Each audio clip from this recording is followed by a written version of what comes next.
Gonth is a YouTube superstar, with close to 2 million subscribers logging in to hear his thoughts about both the real world of football, its most bizarre moments, the most famous saves, the most embarrassing misses, and the online world of the FIFA football video game, where his every utterance is gospel. So to make you feel comfortable, we're going to throw in bombs at you. We're going to launch them at your aim. To learn how to edit a video, I just went onto YouTube, how to add music onto a video. You'll then get everything perfect, and then you'll basically just upload it, and that is what I do 3 to 4 times a week. Today, we're going to be building another one of those sick squad builders. But how does that make money? Well, his 1.7 million subscribers are a massive target market that companies queue up to reach. And that means a wealthy 6-figure wedge for the Gonth, from online adverts and endorsements, without him ever having to leave his penthouse suite. Not that life has always been so cushy. I was originally working in Iceland, and it was mad because my life has just since then have just rocketed.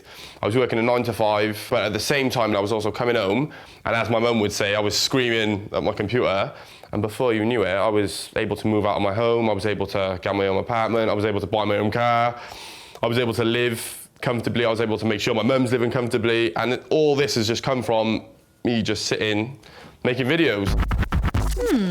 So aside from cars and watches, what else does a minted young tycoon do with his dough? Show you around.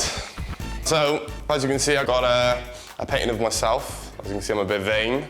I've got my shoe collection here, which I take great pride in. These are my favourite ones. Real python leather. I've worn them once. If my mum knew how much I paid for some of these, she'd probably rip my head off. But if you were to add those and maybe those as well, you're looking at about 6 grand maybe. Bargain. Still, that's a lot of shoes for someone who doesn't have to walk anywhere, and certainly not to get their barnet trimmed. The Gonth's personal barber visits him several times a week.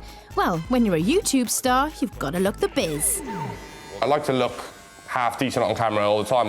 If I get up, I'll make sure I have a shower, make sure my hair looks decent. Yeah, you've got to look good 24/7. Yeah. Can never get caught slipping.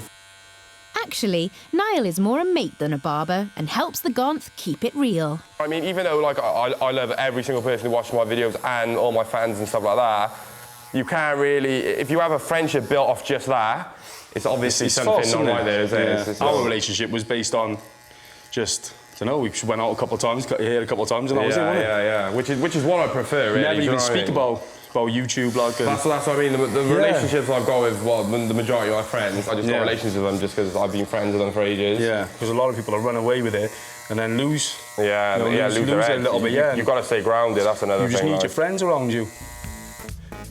Look at that, life changing. A to the B to the C to the D. Let me just check that I'm looking flake. Boom! The virtual world has opened up income streams for entrepreneurs like the Gonth that were unthinkable even 5 years ago. But can online impresarios buy themselves a slice of traditional markets?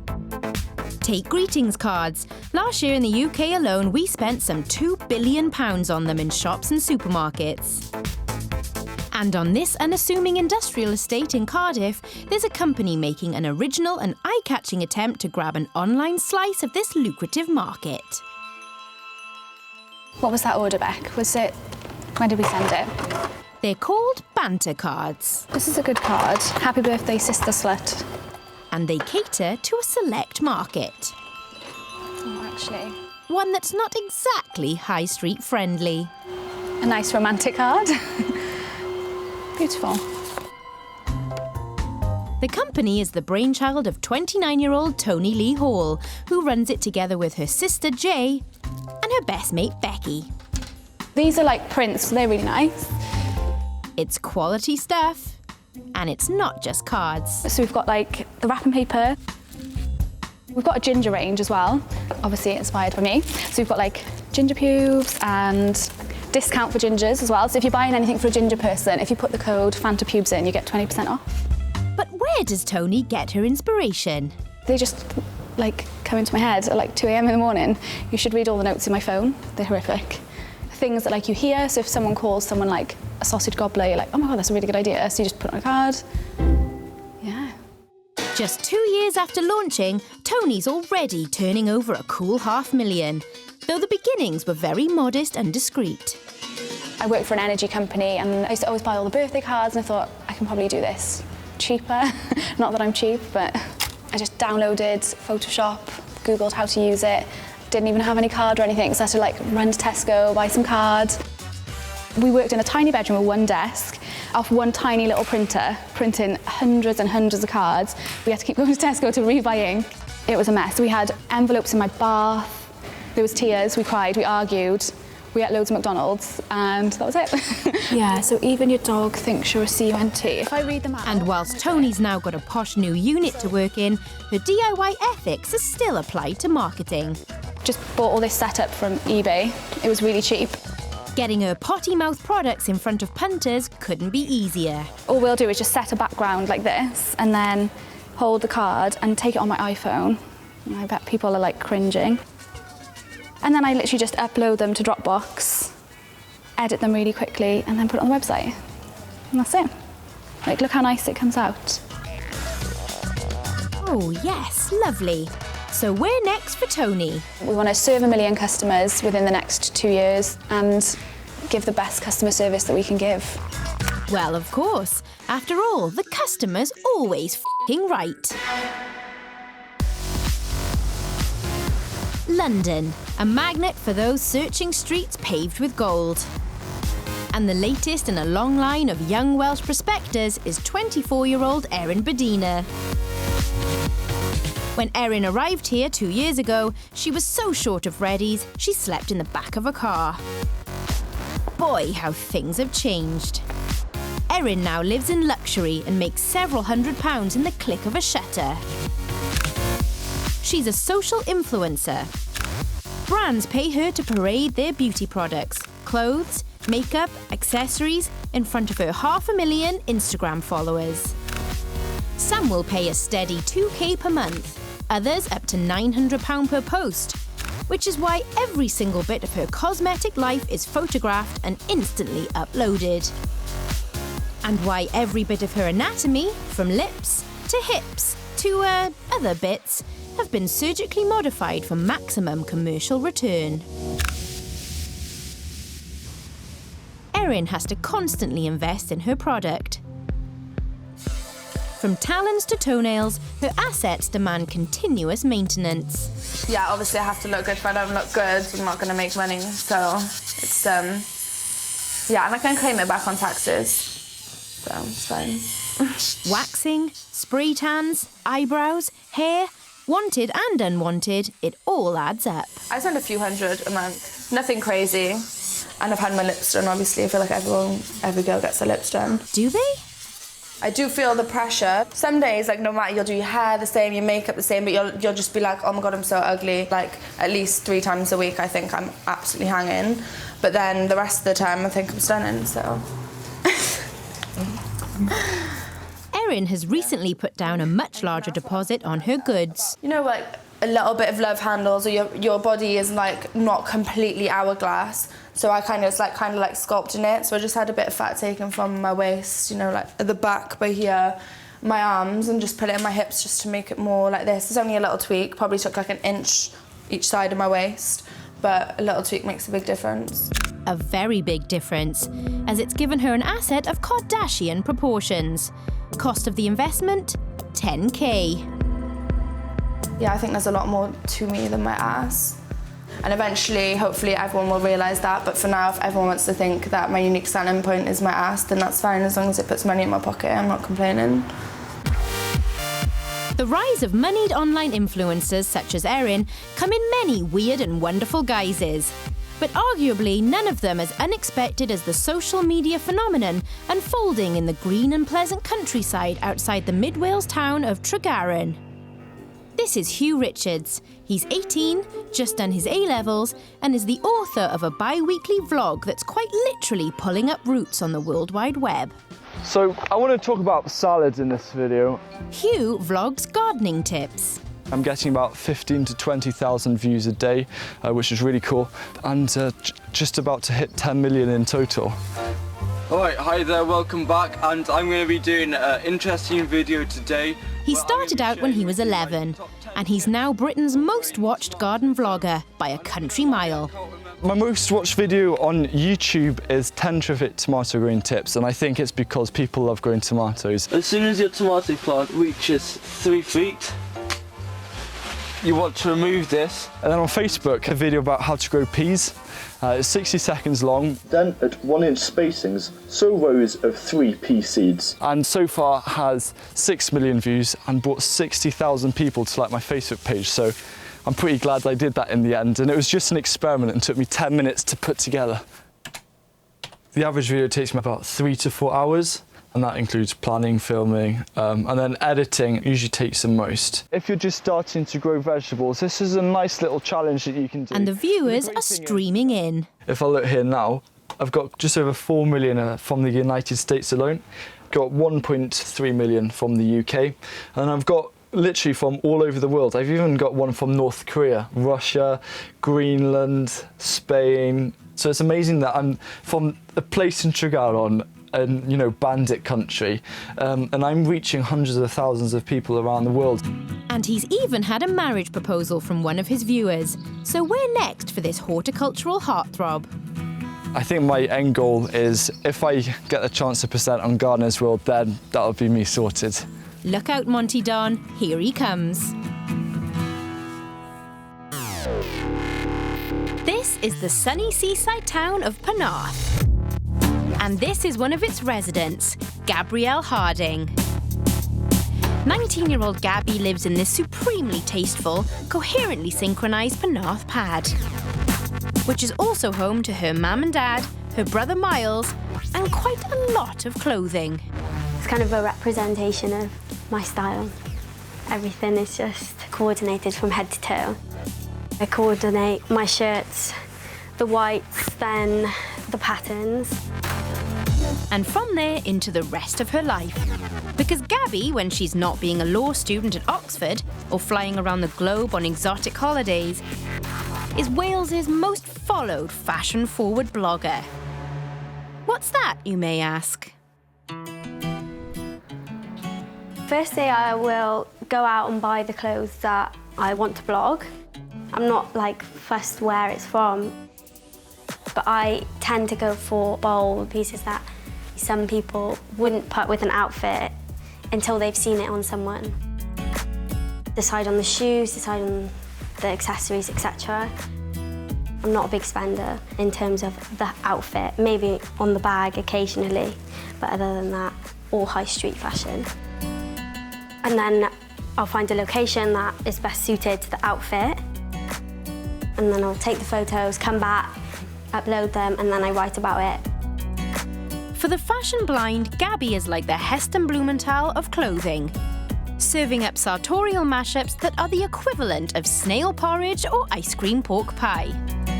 That is, on paper, they sound revolting, but for the 30,000 people who hit on her site, her haute tray combinations go down a treat. Gabby came into an inheritance and has decided to invest it in joining the ranks of the young, Welsh and pretty minted. Transferring her flair for fashion from cyberspace to retail space, she's going to set up shop in her dad's shed. Inspired by her frequent vacations to hot countries, Gabby's planning to launch her own swimwear range. It'll be out with Dad's office equipment and in with La Dolce Vita. What I'll be doing is styling it from head to toe. So we'll go with the accessories, the shoes, the kimonos, the throws, and then the swimwear. With just 4 weeks to go to the launch party, Gabby will have her work cut out turning her visions into cloth and transforming this man cave into a bijou boutique.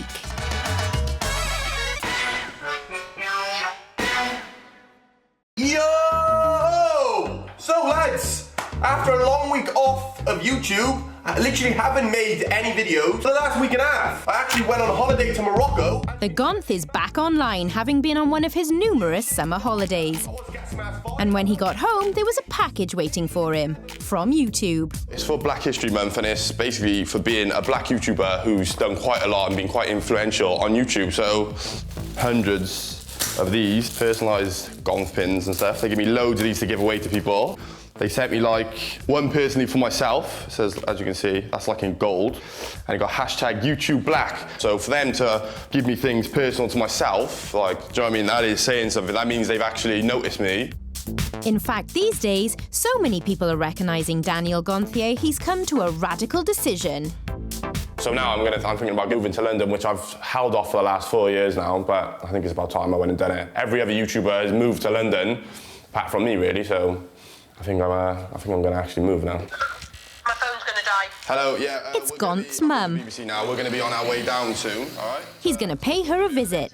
Well, any excuse to take the wife out for a spin.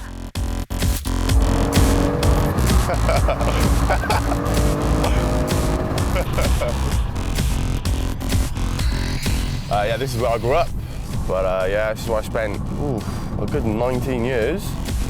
And it's also where we can get the lowdown on the rise of a YouTube superstar from the person who knows him best. This is when Daniel was born. To be honest, quite a lot of people don't realise Daniel's my son for obvious reasons.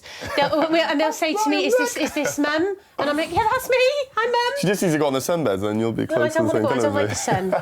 But no, many good memories when he was little. But it wasn't always easy trying to bring them up as a single parent. Dan and his brothers grew up for the most part with their dad absent. I think this was back when you first started using the PlayStation.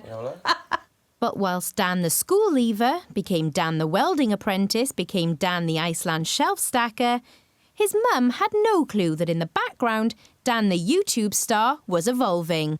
He came home one day, I think I was probably having a little bit of a struggle with something, and I said to him, oh, Dan, you know, finds it a bit hard. And he said to me, oh, that's OK, Mum. I think I'll chuck you 300 quid. But I think he fell over. When you're a single parent, you know your son's finances. I knew he was working in about £60 a week job. I was like, where have you got £300 from? And that is when, pretty much, that was the day it all came out.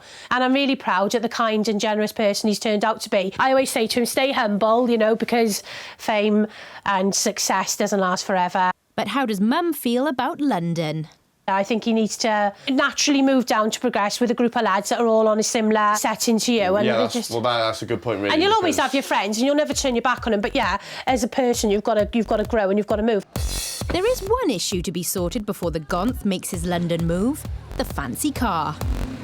Where I'm going back and forth to London, I'm putting quite a lot of miles on here, and miles on a supercar, on a nice car, it depreciates, obviously, so I'm going to keep this, but at the same time, I'm going to get something else for day to day. Like a little runaround, maybe? A Nissan Micra, perhaps? Yeah, probably not.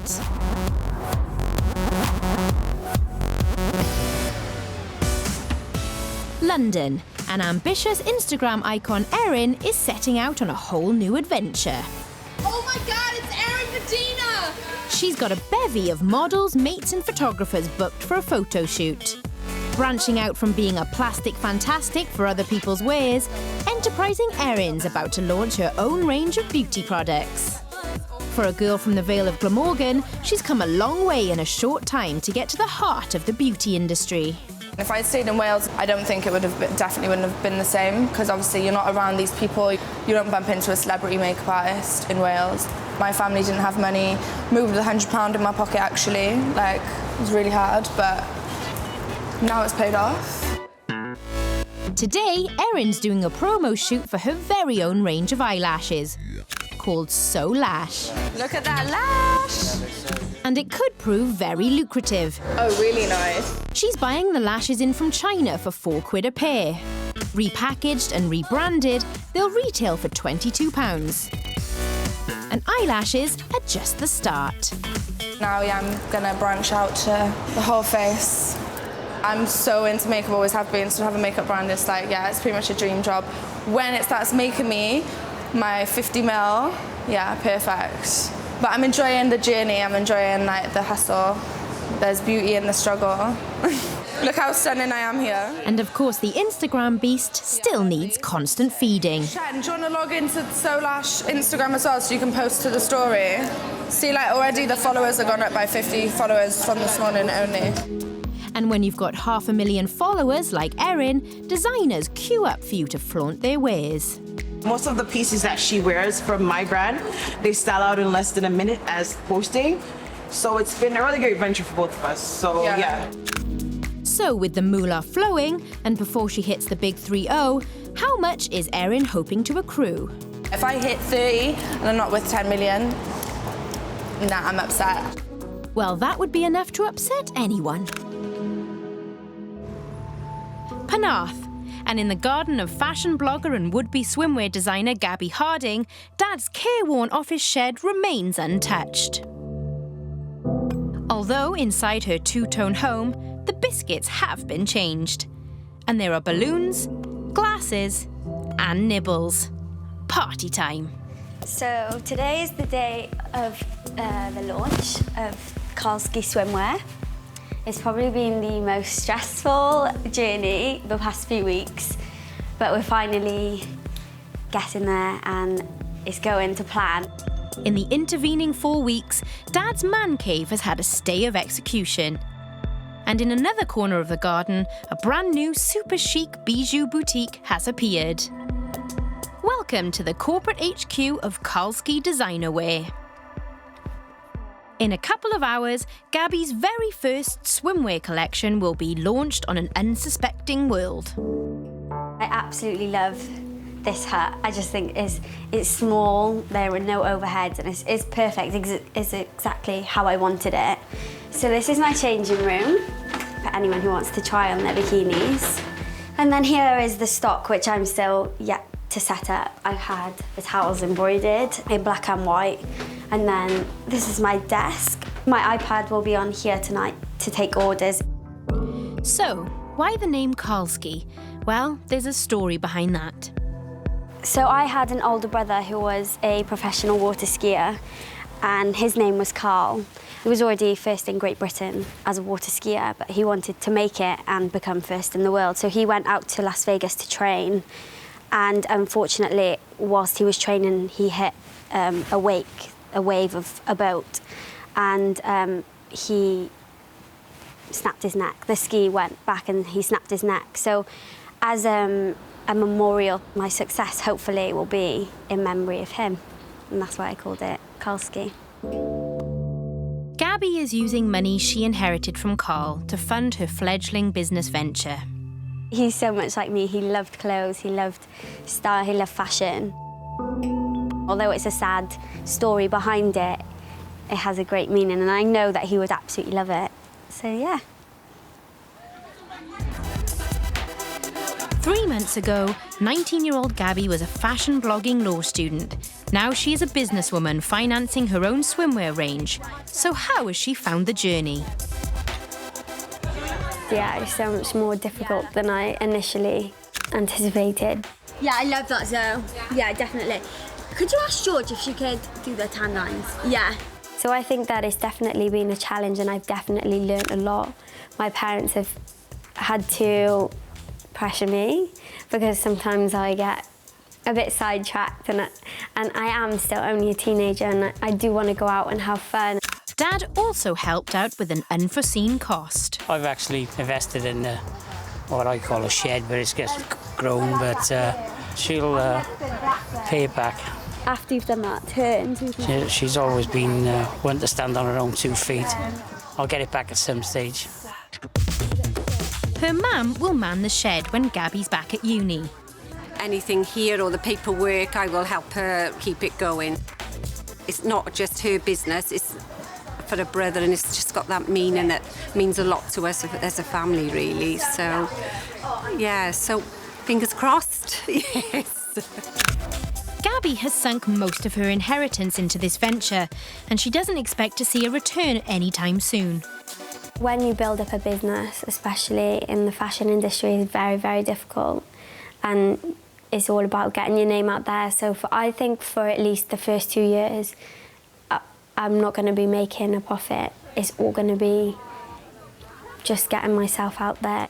But if the models are anything to go by, things look promising. Amazing. We will be in Ibiza strutting our stuff. This has given us extra No one else confidence. has got these. So it's just, do you know what I mean? It's original. We can we don't have to worry we're going to go on holiday and everyone's going to look the same. We're going to look different. I'm excited. I'm very excited. And thanks to the wonders of Instagram, Facebook and Gabby's flair for design, this first swimwear range flew out of her bijou bunker in less than 6 weeks. Since then, the prodigiously productive Gabby has already launched a range of Kski Sportswear. So, what next? It still is stepping stones. I'm getting more followers each day and stuff, and it is expanding, but there's a lot more work to be done. In 5 years' time, I just want it to be bigger than what it is now, but still loving what I'm doing and not just doing it for the money. I want to still love it how I do now.